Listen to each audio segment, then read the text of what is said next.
never learned this history in school. I know when I was growing up, it wasn't taught in the schools. My children, they didn't get this history in their schools. And it just makes me wonder, like, how would that have impacted my life or the lives of other children had we known that? Also at the ceremony for a second day, greeting visitors, Virginia's governor, who's had some issues about old blackface photos. But at this event, he's been cheered, promising a commission focused on also telling the story of black Virginians. You know, when you look at what our children are being taught about African American history, about American history, it's inadequate and it's inaccurate, and we need to do a better job what we're teaching them. Afternoon ceremonies built up to 3 p.m. when they rang a big bell set up here, plus the 500 little bells distributed. At the same time, at other places around the country, the National Cathedral in Washington rang the bells. The organizers asked for 4 minutes of ringing for the 400 years. Historians believe that August 25th, 1619 was the actual day that the Africans arrived here in what is now Hampton, Virginia. And checking with Google, it was also a Sunday. Reporting from Hampton, I'm Sam Ford, ABC 7 News. Tomorrow is back to school for many, and in the district, some students will be returning to brand new schools.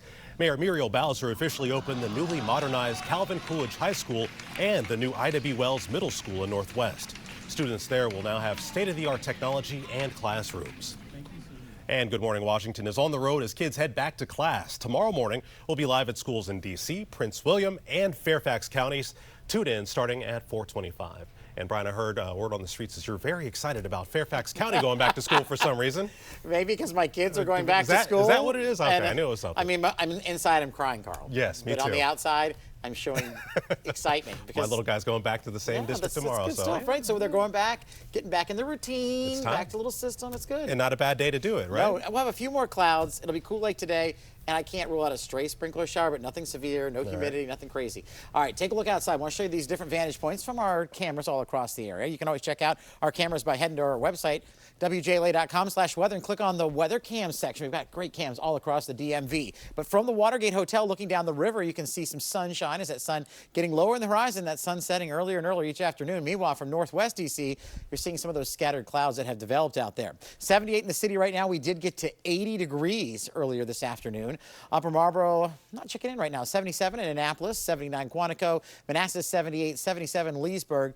Cumberland at 72. I looked out to Western Maryland, out in Oakland. Their high was 61 today in Western Maryland. That is cold out there towards Deep Creek. All right, 75, 7 o'clock. That sundown at 7:49. We talk about it. Temperatures slowly through the 70s, but this is downtown. The 60s will be happening sooner in the burbs, and eventually some 50s, not out of the question. We will have some added cloud cover, though, later tonight, 55 to about 68 degrees. Now, let's talk the tropics, and we do have this wave out here off the eastern seaboard that could become a tropical system. 60% chance in the next 2 days, 80 in the next 5 days. National Hurricane Center watching it, but the cold front that brought us this nice weather will keep it out to sea. But nonetheless, it could get a name. We'll have to be watching that. Meanwhile, Dorian is a hurricane right now, churning about 375 miles east of Barbados. Its track could take it up to a Category 1 storm, crossing the Antilles, brushing just to the southwest of Puerto Rico right here, and then towards Hispaniola, Haiti, and the Dominican Republic there. Those mountains could break it down and loose some steam. We'll be watching this carefully through the next couple of days. You can track hurricanes and our local weather. Easy to do. Head over to that Stormwatch 7 app, download it, and make sure you turn on those alerts. So watching the tropics, one thing. Watching our local weather, another thing. But we've got a lot of things happening across the DMV, and with back to school, the weather is going to cooperate rather nicely. Looking at temperatures for the next couple of days to be in the low 80s and upper 70s, which is definitely cooler for this time of year. Our average is about 86, but as we progress through the latter half of the week, it does look like some milder temperatures are in store to return. For back to school, few clouds.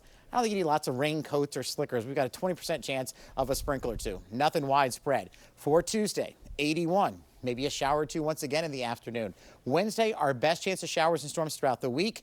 That is the day that a frontal system comes through. Behind it, drying out Thursday, Friday, and warming. Look at that. We could be back in the upper 80s as we head towards the upcoming weekend. So a warmer pattern emerging. And next weekend, Labor Day weekend, maybe a storm Sunday. Going to keep an eye out for that for Sunday, Monday. But right now, very isolated. Drier second half, cooler first half of the week. All right. Thank you very much, Brian.